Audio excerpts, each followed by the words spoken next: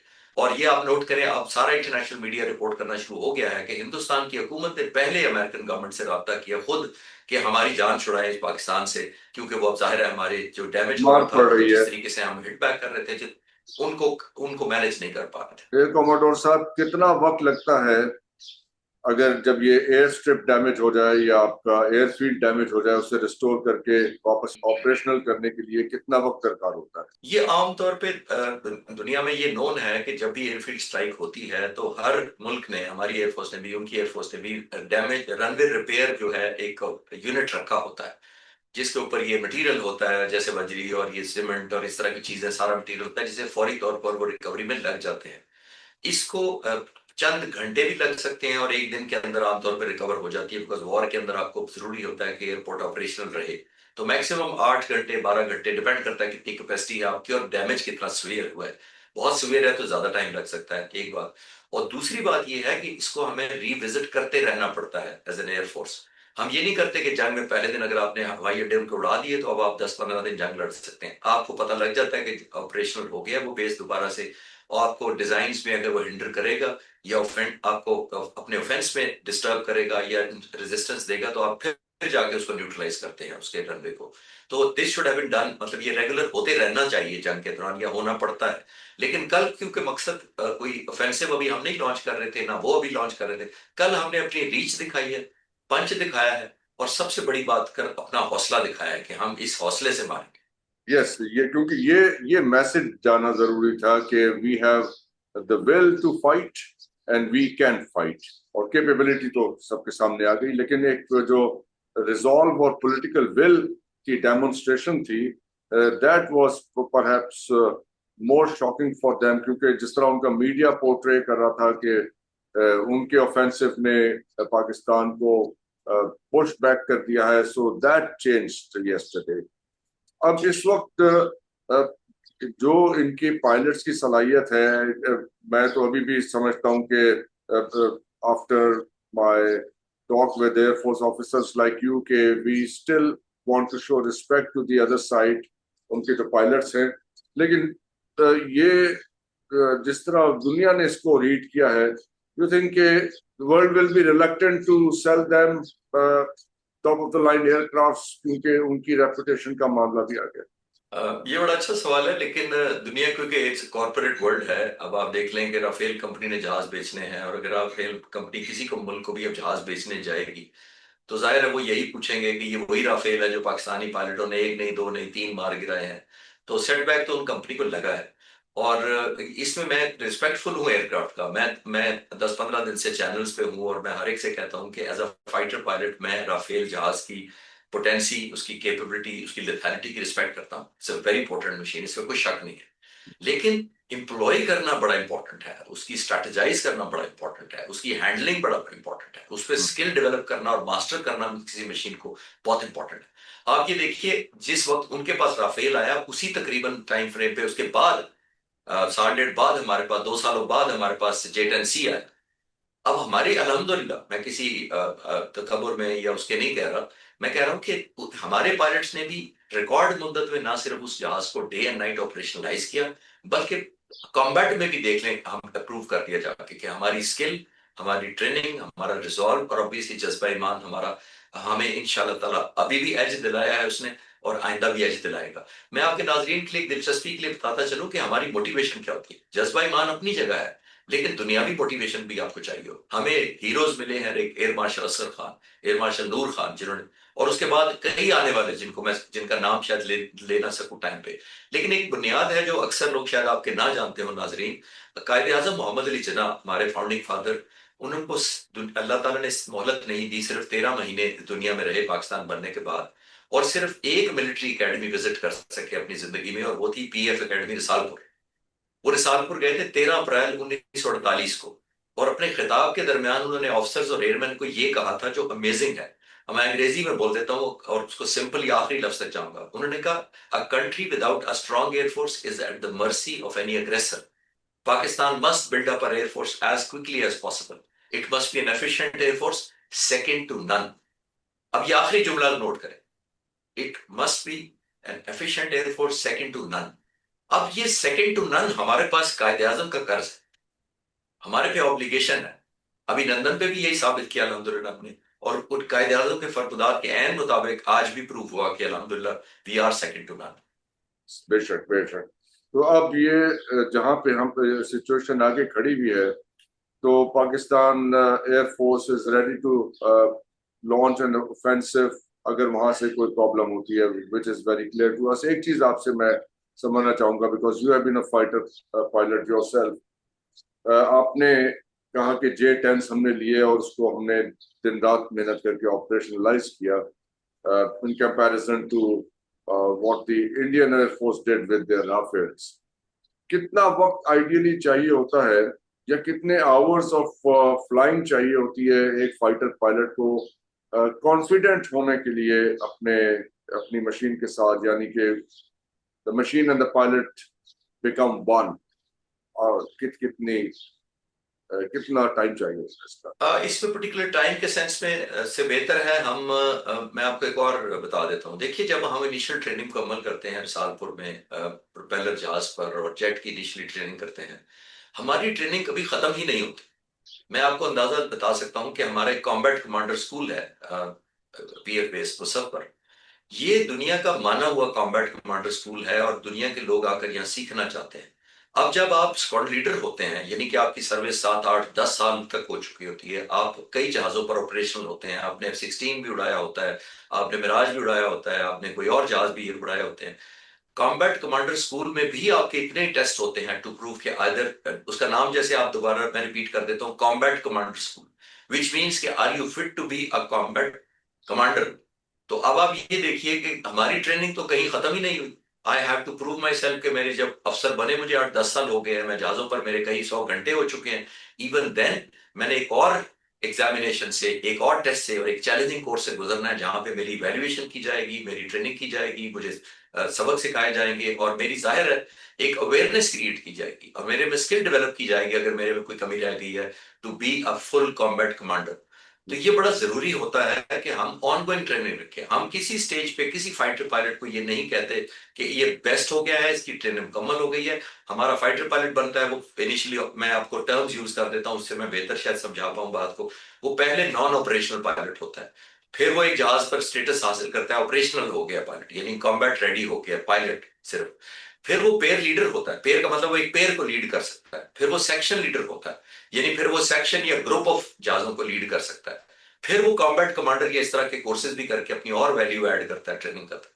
So it's an ongoing process. Otherwise جہاز اڑانے میں تو ہمارے پائلٹ 7-8 گھنٹے کے اندر اندر ٹریننگ کر کے انڈیپینڈنٹ جہاز اڑا لیتے ہیں سر, تو وہ تو کوئی پرابلم نہیں ہے. ہمیں کمپیٹنسی کے لیے اپنے آپ کو ٹیسٹ میں رکھنا ہوتا ہے to stay up front and stay up to the mark what the P F standard is. Right. Last question. اس وقت F-35 اسٹیلتھ فائٹر کی بات ہو رہی ہے, سوری J-35 چائنیز, اور F-35 انڈیا لینا چاہتا ہے, امریکن پلینس جو ہے. تو یہ J-35 کی انڈکشن ہم آج ہی میں دیکھ رہا تھا, ایک میڈیا رپورٹ تھی, اس میں کہتے ہیں maybe in coming few months Pakistan میں انڈکشن ہوگی پاکستان ایئر فورس میں. کتنا لگ رہا ہے آپ کو کہ یہ پاسبل ہے کہ نیکسٹ 6 months میں اور may be early next year ان کی انڈکشن ہو جائے پاکستان ایئر فورس میں؟ You have any knowledge of that? ابھی میں ٹائم لائن تو نئی پوزیشن میں بتانے کی, بیکاز پچھلے سال جنوری میں پاک فضائی کے سربراہ نے یہ اعلان کیا تھا کہ ہم J-31 ہے جہاز جو اسٹیلتھ ہے چائنا کا, وہ لینے جا رہے ہیں اور انڈکشن ہو جائے گی. ابھی کیونکہ پاک فضائیہ اس میں obviously آفیشلی شیئر نہیں کر رہی, اور میرے پاس کچھ ڈیٹیلز ہیں ایسی جو میں کانفیڈینشیلٹی اور سینسٹیوٹی کی وجہ سے آپ سے شاید شیئر نہ کر سکوں, تو ابھی ٹائم لائن میں بتا نہیں سکتا. لیکن پاک فضائیہ ڈٹرمنٹ ہے اس پہ کام کرنے پہ, اور یہ ڈائمنشن بھی انشاءاللہ پاک فضائی میں انٹر ہو. ابھی ٹائم لائن شاید میں نہ بتا سکتا ہوں. ایئر کوموڈور خالد چشتی صاحب, بہت بہت شکریہ آپ کے وقت دینے کے لیے, ہم سے بات کرنے کے لیے. خواتین و حضرات, آپ لوگوں کے دیکھنے کا شکریہ. خدا حافظ اور پاکستان زندہ باد.